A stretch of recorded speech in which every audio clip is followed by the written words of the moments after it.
Galera, estamos aqui iniciando aí uma série de episódios, né, com entrevistas com professores que fazem parte do Jovem de Expressão, para a gente trocar uma ideia aí sobre o PAS UNB, né, para quem sabe o PAS não tirar a nossa paz, beleza? Estamos aqui com os profs e profas, beleza? E aí, na ponta ali nós temos nosso famoso Léo, Geografia, Jéssica da História, Vit, Biologia, Elias, matemática, Luísa nas artes, e aí Clare, né, nas orientações gerais, digamos assim, Christoph, matemática, e Dani, que é de redação, literatura, português, terapias e afins. Nossa, que isso, hein, Dani? E aí, galera, a primeira pergunta que eu faço para vocês é sobre o PAS. Qual foi, né, você lembra como é que foi seu primeiro contato com a prova? Foi como estudante, já foi como educador? Como é que foi aí o contato? Foi traumatizante? Foi de boas? Queria ouvir um pouco de vocês aí. Vai, Jéssica. Então, para mim a experiência foi como aluno ainda, né? E aí, o engraçado é que meus professores não explicaram, né, o formato da prova. Eu sabia que era seriado, sabia que todo ano do ensino médio eu ia fazer, só que eu não tinha um preparo como a gente, né, vem preparando os nossos jovens no Jovem de Expressão. Então, aí foi um baque, uma realidade totalmente diferente. Chorei depois do PAS 1, eu, nossa, eu sou burra, eu não consigo fazer essa prova. Foi mais ou menos essa experiência aí. Qual ano que foi, mais ou menos, já? Você lembra? Não me PAS 1? lembro. Não lembra? Não me lembro, faz tanto tempo. Porque em 2004 foi a primeira vez que eu fiz o PAS e eu também não entendi o que era. Eu não sabia como era a prova. Tanto que eu nem fiz a primeira etapa porque os professores não souberam explicar direito na época o que era, na real, assim. Então, esse foi o meu primeiro contato. O meu foi em 2000. 2001, 2002, na verdade, né? O triênio. E, assim, estudei na Fundação Bradesco, então eu já tinha meio que uma ideia do que era. Fui avisado como é que era a prova e tudo, mas não tão como os meninos hoje têm uma visão já um pouco diferente, porque a gente já faz esse trabalho, né? Meu primeiro contato foi em 2003, como estudante mesmo. Eu fiz o PAS 1, fiz a prova, fiquei com a nota abaixo da média geral, mas, né, depois consegui me recuperar na segunda e na terceira etapa. E é isso, sempre fui estudante de escola pública. Minha escola, infelizmente, não tinha um trabalho voltado para o PAS, para informal, para, enfim, exceto por uma professora de português, que era a professora Maxine, que fazia um trabalho dentro da disciplina dela voltado para o PAS. Minha primeira experiência com pais foi por meio da minha irmã mais velha. Ela fez parte do primeiro grupo no final dos anos 90, que fez a prova seriada. Ela passou, inclusive, na UNB depois. E a primeira prova que eu fiz do PAS foi em 2001. E com a Jéssica eu também fui péssima, chorei, fiquei arrasada. Não fiz as outras provas e depois ingressei na UNB pelo vestibular um pouco depois. Caramba, acho que é unânime aqui que o pai, né, o primeiro contato foi uma porrada. Eu também partilho dessa mesma ideia. Fiz em 2007 o PAS 1. Aí de paraquedas na prova, achei sinistro não ter uma interrogação, era certo ou errado. E eu só fui descobrir isso lá na hora, né? Eu cheguei. Nossa! Caramba, tem que decidir aqui o que é certo e o que é errado. Eu achei isso muito confuso, a primeira etapa, né? A segunda também não foi tão diferente, mas eu fiz esse triênio aí 2007, 2008, 2009. Inclusive foi aprovado em Educação Física, né? Na UNB pelo PAS, pelo Programa Global de Ação Seriada, né? Então é uma prova bem interessante, só que acredito que a falta de informação deixa os jovens um pouco mais confusos, né? E acho que esse podcast aqui já justifica a gente falar, trazer essas orientações para a galera, né? Isso é muito doido. Primeira vez que eu fiz o PAS foi em 2014, então não faz tanto tempo assim, mas foi numa lógica diferente. Eu fiz o ensino médio na escola particular e só se falava sobre isso. Você vê, né, o quanto que isso é diferente. Então só se falava sobre o PAS, mas não tinha um enfoque sobre, ok, como é que a gente se cuida durante esse processo. Então, no primeiro ano, era todo mundo falando sobre o PAS, todos os professores falando sobre o PAS. E aí, se você não cumpriu a expectativa, se você não tirou uma nota boa, e aquilo já acabava o seu mundo. E aí, foi isso. Assim, eu também entrei na UNB em Psicologia pelo PAS, e foi a primeira prova, aquele chororô. E aí, porque na escola a gente tá acostumado a fazer a prova do início ao fim. E às vezes no primeiro PAS não dá tempo. Mas aí depois você vai entendendo um pouco a lógica, eu acho. A minha experiência com pais se assemelha muito com a da Clary. Eu tive esse contato em 2017, então a gente tinha outra visão sobre a prova, já um entendimento, assim. Exceto que, ao contrário dela, né, eu fiz o meu ensino médio em escola pública, então eu tive mais que correr atrás do entendimento sobre o PAS do que, de fato, receber essas orientações dentro da escola. E foi a época que já tinha muitos cursinhos direcionados, muitas bolsas rolando, onde eu consegui fazer bolsa. E passei também pelo PAS em 2017, fiz o programa em 2015. Passei em 2017 em Biologia e hoje estou aqui respirando PAS há 6 anos. Que legal. E quem passou no PAS foi o Elias, a Vit e a Clary só? Eu também passei. Você passou? O quê? Matemática. Matemática? Só que na época a UNB tinha uma ideia de não ter uma grade fixa. Sim. E aí, por exemplo, eu tinha uma aula amanhã, outra tarde e outra noite. Vamos, né? Supondo dessa forma. Não lembro a grade direito. Mas aí, na época, meu pai perguntou se eu queria estudar ou trabalhar. E aí, nesse caso, meu caso foi trabalhar. E aí, logo depois, eu entrei na... Aí eu fui pro Goiás e acabei fazendo por lá. Entendi. O Léo também. Eu passei pelo PAS mesmo. E no ano que eu passei, eu fui o único estudante da minha escola passada, né? E hoje eu trabalho na escola que, enfim... Cara, que Qual ano? Legal. 2005. 2005. Poxa, a gente tem um percurso aqui, né? Dos anos 2000 até 2017, né? Mas assim, pelo que a gente está conversando aqui, ficou um pouco a ideia de que de 2015, acho que 2010 para cá, surgiu mais informações sobre a prova, né? Eu acho que ela ganhou peso aqui em Brasília, os alunos ganharam informação, os professores também. E hoje é o que a gente está tentando trazer, né? Colocar um peso a mais para que os meninos não desistam e comecem a ter essa informação já na primeira série, né? Eu acho que também faz sentido um pouco do projeto que a gente tem do Jovem de Expressão, né? Um dos meninos no PAS 1 tem esse contato com a prova e desenvolve ali, já tem o contato, sabe como é que é o estilo da prova e que todo mundo aqui tem esse contato, né? Isso eu acho que é bem interessante. E você, Que eu Rodrigo? percebi- Rodrigo fez?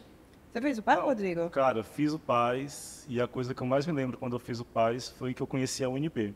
De repente, peguei o ônibus para ir fazer a prova do PAS e, cara, entrei numa cidade muito estranha, né? Que tinha uma pista de corrida, que tinha um povo estranho, um posto de gasolina. E quando eu falei, aqui, é o quê? Aqui? Né? E aí eu fiz a prova do PAS, se eu não me engano, no prédio das engenharias. Então, a primeira lembrança que me vem do PAS é essa. Eu não passei pelo PAS, né? Passei no vestibular do meio do ano, do outro ano. E é interessante ver na fala de vocês, né? Principalmente essa transição que o Elias traz, pensando em políticas públicas também, porque é nesse momento que a gente tem uma ampliação das vagas na universidade, tem ali os efeitos das cotas também, e o quanto que essa ampliação trouxe a periferia, e trazer a periferia, e, né, trazer Jovem de Expressão, por exemplo, entra dentro dessa gama de políticas públicas, e aí você começa a divulgar vagas que antes estavam reservadas a um Olhar para o determinado aluno e público. falar, ei, você pode chegar lá, né? Tipo isso. Porque assim, se a gente for pensar, ao início dos anos 2000, a gente vai ter aquelas escolas que vão criar a partir de cursinhos. Vocês estão ligados do que eu estou falando? Sim. Então, aí o que acontece? Essas escolas começam um marketing muito pesado de ser uma escola conteudista voltada para esses processos seletivos. Então, esse tipo de escola vai direcionar determinado estilo de estudantes, né, para o meio público, para as universidades federais, e eles vão ter o preparo porque a estrutura da escola era voltada para isso. Então, mesmo sendo uma escola privada ou pública, que não tem esse viés, acaba que essas pessoas ficam à margem, porque esse tipo de escola é conteudista e a prova do PAS também conteudista até os dias de hoje. Então, esse tipo de mercado abriu, né, espaço para esse tipo de escola, e os cursinhos, né, comunitários como o PAS, ele vem agregar essa margem da sociedade, da juventude, ficou aquém, porque não tem um dinheiro para pagar a mensalidade. Até porque, assim, a gente tem conhecimento, nós já estamos no mercado já tem um tempo, a gente vê que tem muito professor que eram desses colégios, né? Que é o pessoal mais do colégio particular, que foi para o público depois, passou no concurso, né? Da secretaria, e levou também essa ideia. Apesar de que a gente também não pode esquecer, como o Rodrigo falou, do aumento das vagas, né? Depois a Viti vai falar um pouquinho mais, né, da Sim. quantidade de vagas e tal, mas é a forma mais fácil de entrar na UNB. É a quantidade maior de vagas, né, que a gente tem para o ingresso na UNB. Então, acho que também agregou também para a gente, para estudar mais, né? E eu acho que isso foi um incentivo da própria UNB também. Eu acho que eles fizeram um estudo de que os estudantes que passavam pelo PAS, ou seja, começavam a pensar no ensino superior lá pelo primeiro ano, eles permaneciam um pouquinho mais nos cursos do que pelo vestibular e pelo Enem. Então, eu acho que foi também um clique Ganhou da UNB. força, né? Pois é, de ampliar as vagas, diminuir E a evasão. Isso, exatamente. E é nisso que eu até, desculpa te interromper, Léo, mas até perguntar, depois que o Léo responder, qual a importância de um vestibular seriado como o PAS, por exemplo? Né, você vê que gera um engajamento do aluno, né, o aluno permanece por pesquisa, mas o que vocês acham? Né, agora, como professores, como é que é trabalhar um vestibular seriado para vocês nas escolas? Quer ir, Léo? Eu acho um desafio trabalhar o vestibular seriado no sentido de que você trabalha uma janela de tempo mais longa, né, com o estudante. Isso tem a ver com responsabilização, disciplina, família, porque família ajuda ou atrapalha muito. Então, é complicado você manter o menino ali ou a menina, na maioria das vezes meninas, porque as meninas estudam mais. É complicado você manter ali eles concentrados durante 3 anos em cima de um objetivo, né? Mas a gente tenta, é ir levando. E voltando um pouco à fala da Jéssica, eu acredito que o PAS, ser seriado, ele tem as suas partes positivas e negativas, né? Porque, assim, não dá pra gente cobrar a mesma maturidade de um estudante de primeiro ano para um de terceiro ano. Então, eu acredito muito que essa prova faz com que eles já tenham uma noção desde o primeiro ano, lá, do que querem e tal. E isso é muito complicado quando a gente olha na perspectiva de escola pública. Mas reitero a importância da gente ter cursinhos agora, porque, assim, na minha visão, os cursinhos eles têm focado muito no Enem, e mesmo tendo as possibilidades maiores de entrada na UNB pelo PAS, não focavam tanto no PAS assim. E agora a gente tem visto a importância de puxar essa galera para a educação popular, focando no PAS também, para que eles entendam as facilidades que o programa traz nesse sentido de responsabilização seriada, não é mesmo? O que vocês acham sobre a questão de ser seriado ser mais fácil sobre a questão de estudar sobre o que está acontecendo no ano que ele estudou e não ser um amontoado de conteúdos como é o Enem e o vestibular? Eu acho que é uma forma justa você cobrar seriado, mas eu entendo que um dos maiores desafios nesse sentido seria a evasão escolar. Também durante o ensino médio, né? Parece que muita gente vai ficando pelo caminho. E isso é muito triste. Especialmente nas escolas públicas, a gente que presencia, que vê, a pessoa às vezes faz o PAS 1, não faz o 2, às vezes não faz o 3. Então, é igual a Viti falou, e vocês comentaram, existem muitos desafios e oportunidades nesse sentido. E a gente tem que atacar as oportunidades, né? Eu acho que uma das oportunidades importantes de falarmos é que, assim, todos nós falamos, né, de quando a gente teve o primeiro contato com pais. Provavelmente, tirando umas 2 aqui, na nossa época não tinha cota para escola pública, né? Eu, pelo menos, quando entrei pelo PAS, não tinha cota para escola pública. Então, hoje em dia, né, metade das vagas são para escola pública e a gente tem que trabalhar em cima disso. Cara, é interessante falar porque pelo programa Meu Caminho a gente está fazendo a circulação de aulões, né, nas escolas que fazem parte do programa.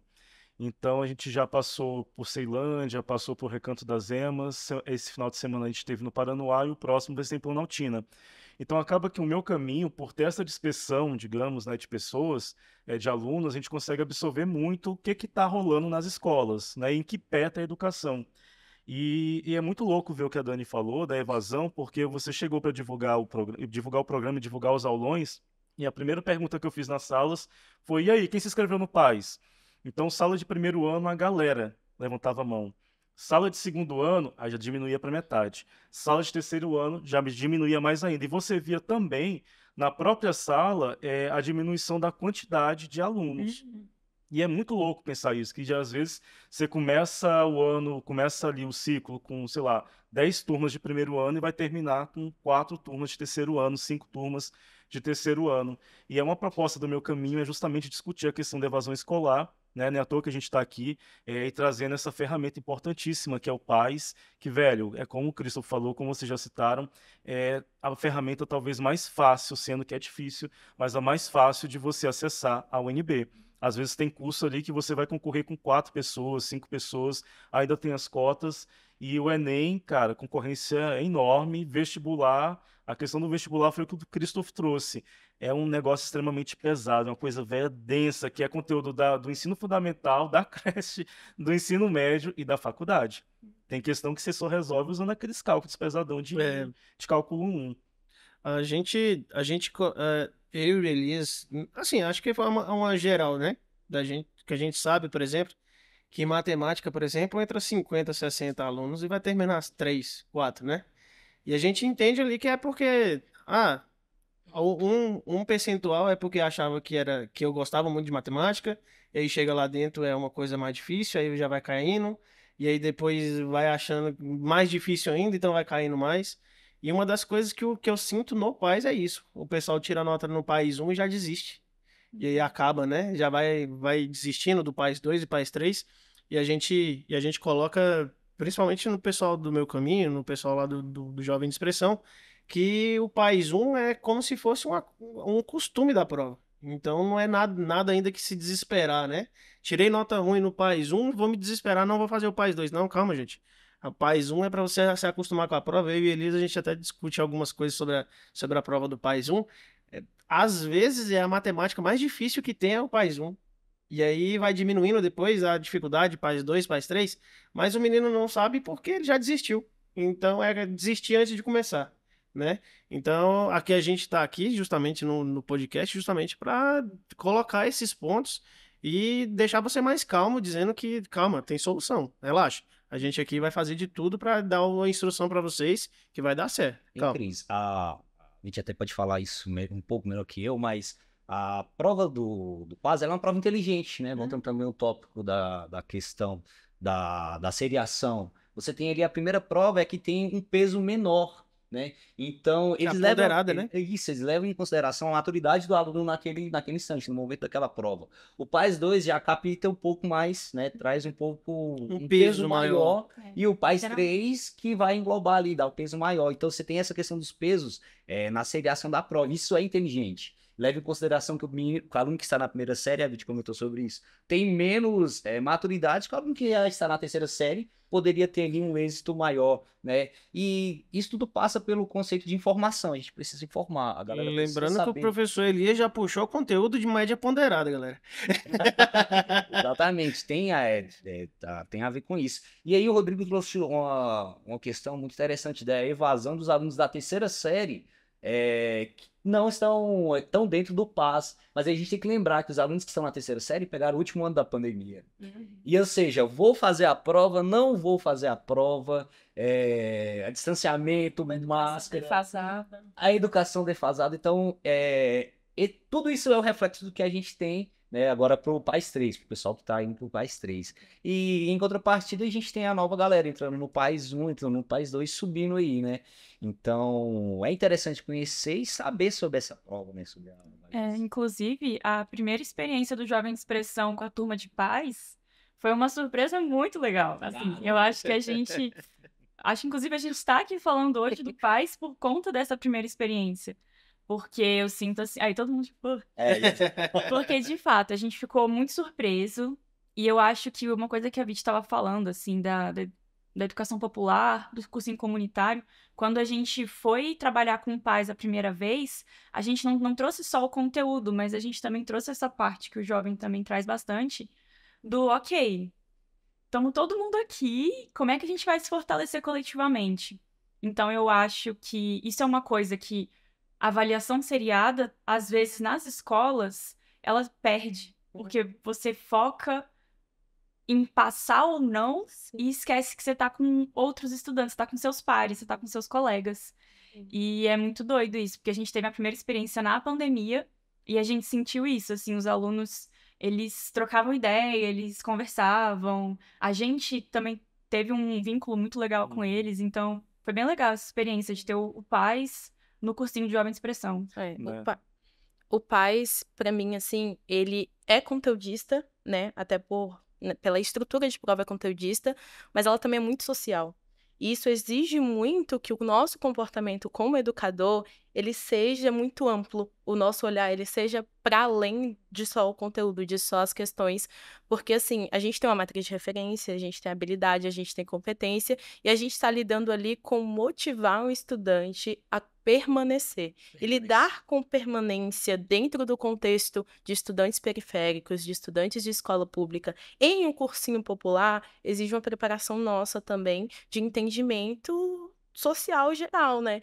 Então, eu acredito que esse seja um ponto positivo do PAS, no sentido de que a prova também é feita para a nossa galera. Só que a gente precisa de meios e ferramentas de como acessar esse pessoal através do nosso cursinho, assim. E o PAS, ele tem mostrado muito. Eu costumo dizer que o PAS ensina muito a gente, como educador, né? A como Também. lidar em provas e vestibulares para eles.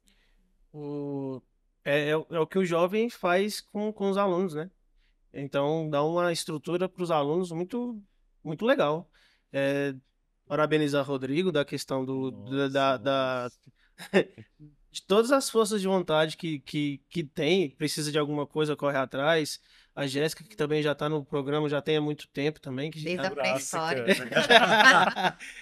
Jéssica, tá desde quando? Desde a pré-história. Luiz Desde a 16 Mas, trocou juro ideia com ela por no Deus, carro. tudo começou assim, Jéssica, o professor de história faltou. Você tem como dar aula? A rocha não coloca também.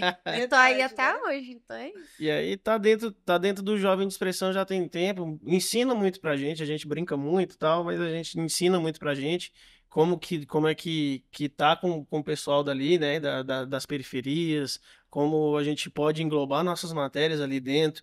Então é um leque que o jovem traz que não tem preço, galera. Pode, paz. Pode, paz. Pode. Pode muito. Acho que a gente fala muito sobre essa prova ser conteudista e tal. Eu sou totalmente a favor das coisas conteudistas. Acho que tem que ter conteúdo mesmo. Gente, tem um microfone sobrando, né? No Brincadeira. caso, eu também acho que sempre foi uma prova que falou muito comigo. Eu me sinto muito próximo da prova do PAS. É uma prova muito freiriana nesse sentido. É uma prova problematizadora. Você aprende os Contextualizado. conteúdos, mas você tem que aplicar as situações reais do dia a dia. E é uma prova que, para nós brasileiros, pessoas de um país pós-colonial, ela traz muitos nossos debates de exclusão, de pobreza, de racismo, machismo. Acho que é uma prova, de fato, como Elias disse, muito inteligente. Uma coisa que eu quero complementar na fala do Léo é o seguinte, a estrutura do PAS, da prova do PAS, é maravilhosa. Toda vez que eu vou fazer minhas aulas, eu parto dos itens, né? E aí eu falo assim, galera, tá vendo que 83 a gente já pula para 86, porque no meio tem gramática, tem literatura, Sim. tem diálogo com física. Eu falei, porque é isso, o conhecimento ele é fragmentado para ajudar a gente a passar a parte específica das nossas áreas, mas o conhecimento ele é amplo, não tem como, eu vou estudar só humanas. Eu vou estudar só exatas. Não, o conhecimento é plural. Então, assim, a prova do Enem, do PAS, ele faz esse abraço transdisciplinar que é fabuloso. E aí é tipo assim, uma crítica escancarada ao novo Enem. E tem também a questão das provas da escola, né? Que a gente vem aí há muito tempo fazendo provas totalmente em bloco, né? Bloco de português, bloco de matemática, bloco de ciência, aquele negócio todo. Paz. E o pai já é englobado. Uma coisa que eu tenho falar da questão do Léo, claro que a gente vai, depois a gente vai comentar mais separado, né? Mas, por exemplo, matemática já não tem muito disso, né, Elias? É uma coisa que a gente tem que englobar a matemática dentro das obras, né? E às vezes a gente não consegue trabalhar tanto esse cunho social, né? Então, assim, é uma coisa mais... Mas dá pra trabalhar muito artes. Não, sim, dá para trabalhar arte, dá para trabalhar outra coisa, mas a gente não consegue fazer muito paralelo com a parte social. Por exemplo, tem um texto social e que a gente consiga tirar muita coisa disso. Mas voltado para matemática, tá, gente? Isso a gente tá falando já mais seriado. Claro que a gente vai separar depois, vai falar um pouco mais. E essa coisa que vocês estão comentando de uma natureza conteudista, que é muito típica, por exemplo, das provas do Enem, que é exigido pelo novo ensino médio, eu acho que uma característica do PAS é justamente esse caráter interdisciplinar, porque nenhum conhecimento, hoje em dia, ele está encaixotado e apartado do mundo. Pelo contrário, exige uma leitura ampla, uma reflexão crítica, não conteudista, porque o mundo é complexo, exige uma leitura complexa. Então, acho que o PAS, né, como uma prova seriada, vai preparando o aluno, não só para ter um conteúdo, mas para ter uma reflexão crítica para atuar no mundo e para trabalhar dentro da universidade. E aí, comentando anteriormente o que vocês estavam falando, eu acho óbvio, são políticas públicas diferentes, mas tanto o PAS quanto a política de cotas são canais de democratização de acesso à universidade, porque a universidade ela tem que refletir a sociedade. Se a gente está falando de uma sociedade majoritariamente negra, e anteriormente a gente só tinha uma universidade branca, né, com conhecimentos e leituras focadas, sei lá, em autores da Europa, dos Estados Unidos, a partir, né, da implementação das cotas, a gente vê uma universidade mais plural, mais diversa. O PAS, eu acho que ele está também, de alguma maneira, caminhando paralelamente com a política de cotas, democratizando o acesso e democratizando o conhecimento, que não seja só um conhecimento branco, um conhecimento eurocentrado, né? O Léo estava falando de obras, né? As obras são muito amplas, né? A gente tem obras que são de autores indígenas, de autores negros, então acho que a própria estrutura do conteúdo do PAS é diversa também, como deve ser a universidade. Nossa, é interessante pensando no que a Luísa falou, que é uma pergunta que eu vou fazer nos próximos episódios para vocês, né, em duplas. Qual é o perfil, quem é esse aluno que essa prova está exigindo, né? Qual é o aluno que a UNB espere que entre, qual é o perfil que ela espere que entre a partir da prova do PAS? E a coisa que mais me vem, vendo as obras e vendo todo o contexto, é que ela quer um aluno periférico, que é um aluno com vivência, é um aluno que tem uma criticidade interessante por conta da vivência, que às vezes não é muito, né? A gente sabe como é que é. Todos nós aqui, eu acho que quase todos viemos de periferia. E só que falta a informação, que é o que vocês trouxeram muito na fala de vocês. A informação não está chegando. E, cara, a gente está falando isso da primeira prova do PAS, da experiência que vocês tiveram em 2017, 2006 e por aí vai. E até hoje, a informação sobre o PAS não chega, né? E para finalizar, chegar já aos finalmente, uma coisa que preocupa muito a gente que é educador, né? E eu que estou mais na coordenação agora, é a questão do novo ensino médio.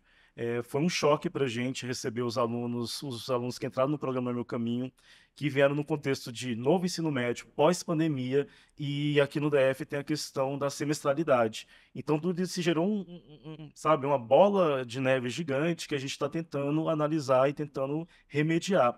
E eu pergunto para vocês, sobre a matéria de vocês, e o conteúdo de vocês, e o novo ensino médio, o que tem aí de potencialidade ou que realmente a gente perdeu como educador e os alunos perderam também?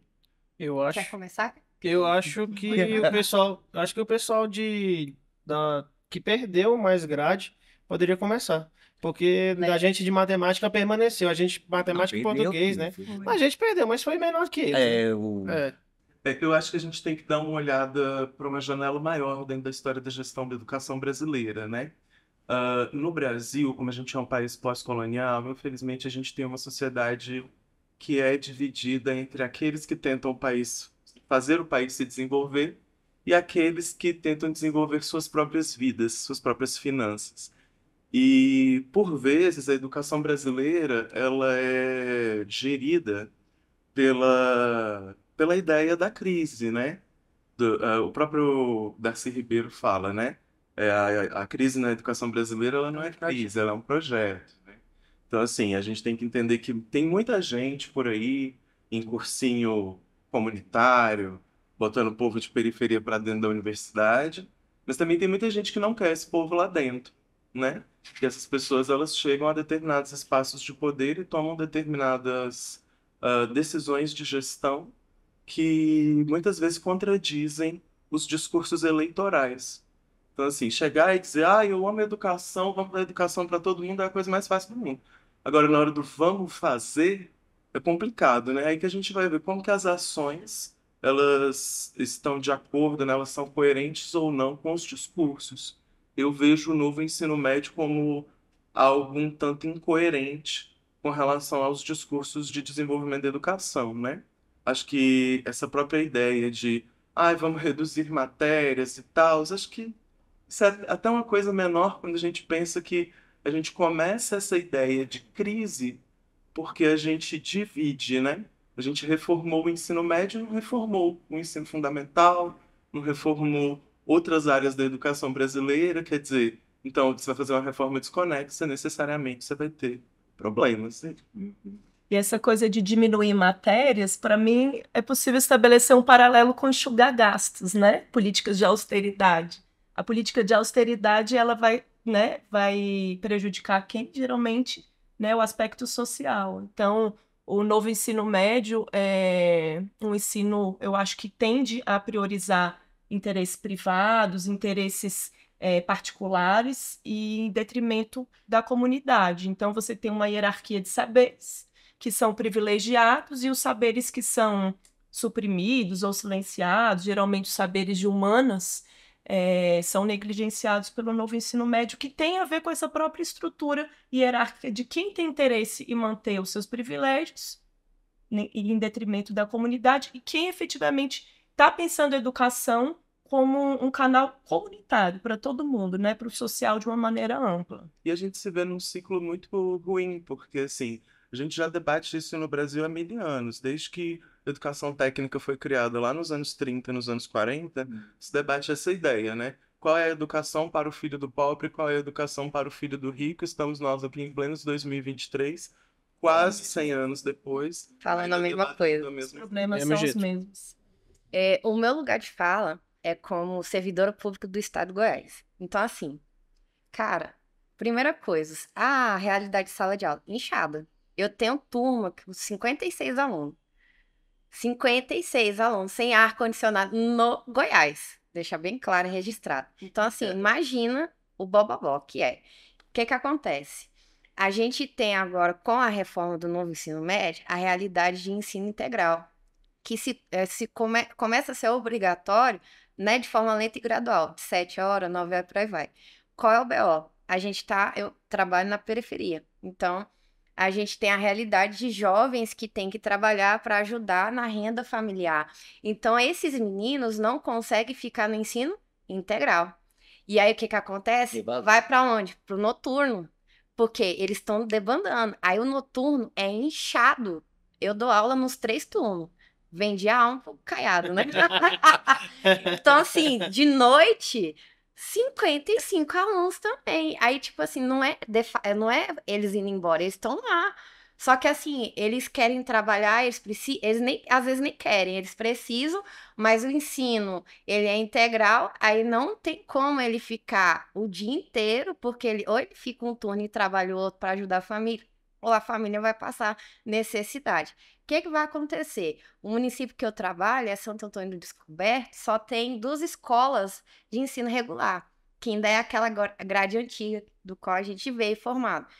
Todo mundo vai para essa escola que eu tô, ou a escola militarizada.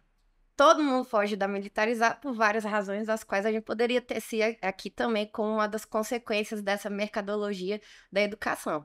Mas, como a maioria não quer, vai para minha. Aí tá inchando de um jeito que a estrutura da escola não consegue abraçar todo mundo. Que aí a gente fala, infelizmente, não tem vaga. E aí essa galera vai para CEPI e eles estão saindo, porque o CEPI, 7, 9 horas, ou eles vão para EJA e desiste, e aí chega a maioridade e vai para EJA, ou eles vão ter que buscar outros ambientes para estudar fora da região. Aí tem que vir pro DF. O adolescente está buscando. Ver outras oportunidades. Então, assim, o que eu enxergo do meu lugar de trabalho atual é que eles querem estudar, só que o regime atual de ensino tá, tipo, empurrando ele. Não é o jovem, tipo assim, da asa sul, asa norte. É o jovem da periferia, das redondezas do DF, que quer estudar e ele não consegue estudar, porque o sistema atual de ensino impede dele estudar. Nossa, é interessante falar nisso, Jéssica, que eu lembro muito do Jovem de Expressão, no sentido que a galera vai lá fazer entrevista, sempre tem gravação,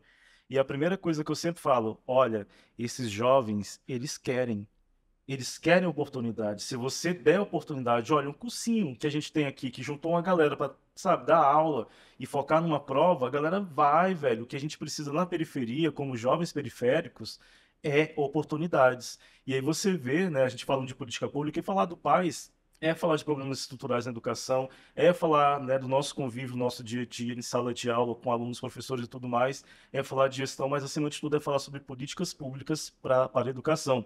E o quanto que essas políticas públicas ou ampliam o nosso espaço, ou reduz e coloca aquele jovem que quer estudar, é jogado, ele não está indo, ele é jogado, empurrado para o precipício.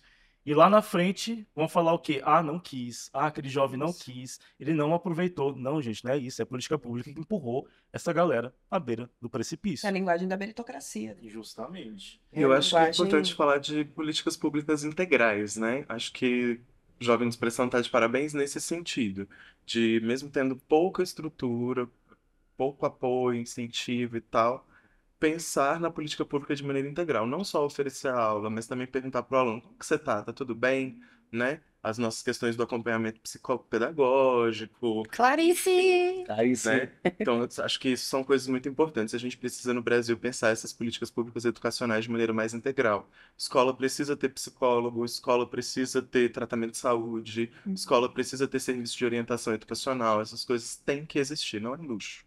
É, Isso aí. e uma coisa assim que eu também... Eu fiz a licenciatura também em psicologia, e aí nisso a gente também tem que estagiar. E aí o meu estágio, licenciatura, foi no Projeto de Vida, que foi um espaço que a gente encontrou no novo ensino médio. E assim, eu acho que a gente também não pode se iludir na falsa ideia que o novo ensino médio traz de autonomia. Porque o novo ensino médio, nessa lógica empresarial, gente, dá uma disciplina de projeto de vida. É muito complexo.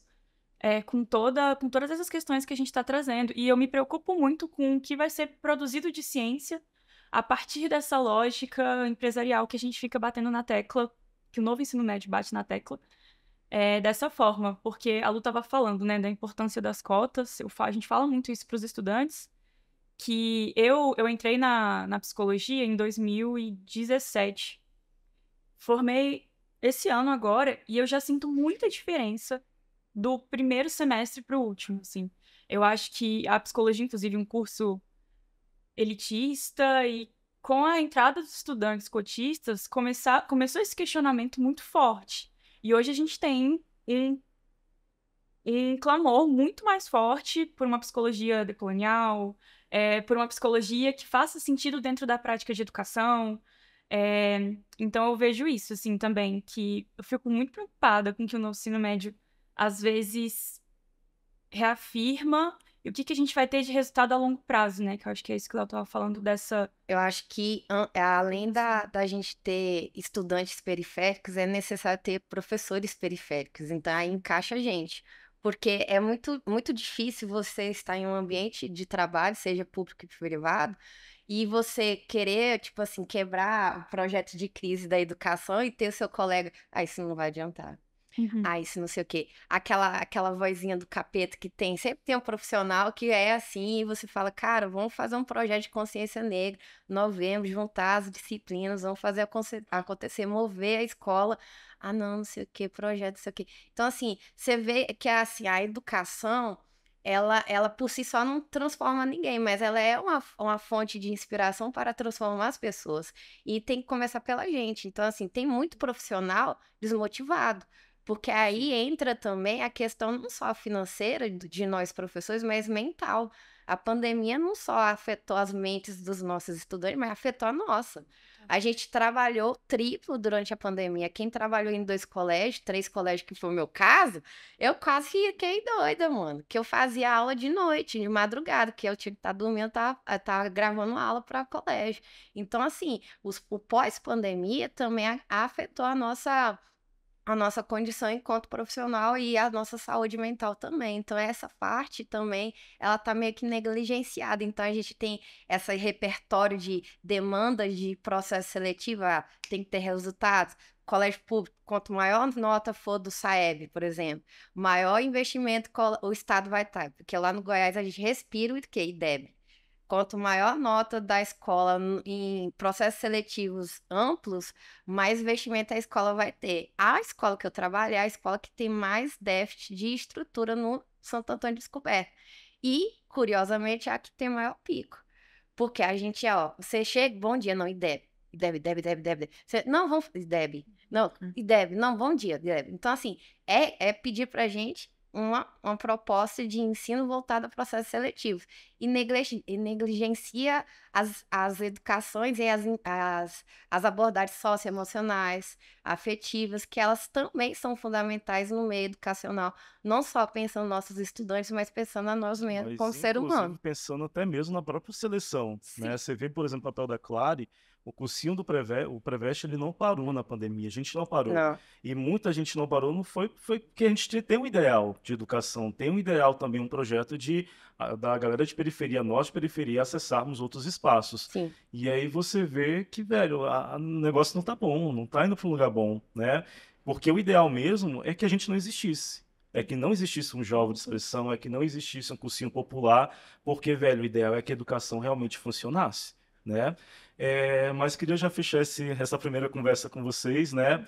A gente focou um pouco aqui mais na fala dos educadores, é importante vocês trazendo que vocês que são alunos, quem for aluno que vai fazer o PAS, se vocês passam por dificuldades, a gente, para fazer essa transposição de conteúdo dentro, né, de um contexto escolar, realmente tem suas dificuldades. Queria agradecer a todos e a todas e a todos que estiveram aqui hoje, tá bom? E aí, os próximos episódios, a gente discute um pouco mais de perto ali algumas coisinhas e dicas para o PAS, beleza? Obrigada. Que agradece. Gente. Fechou.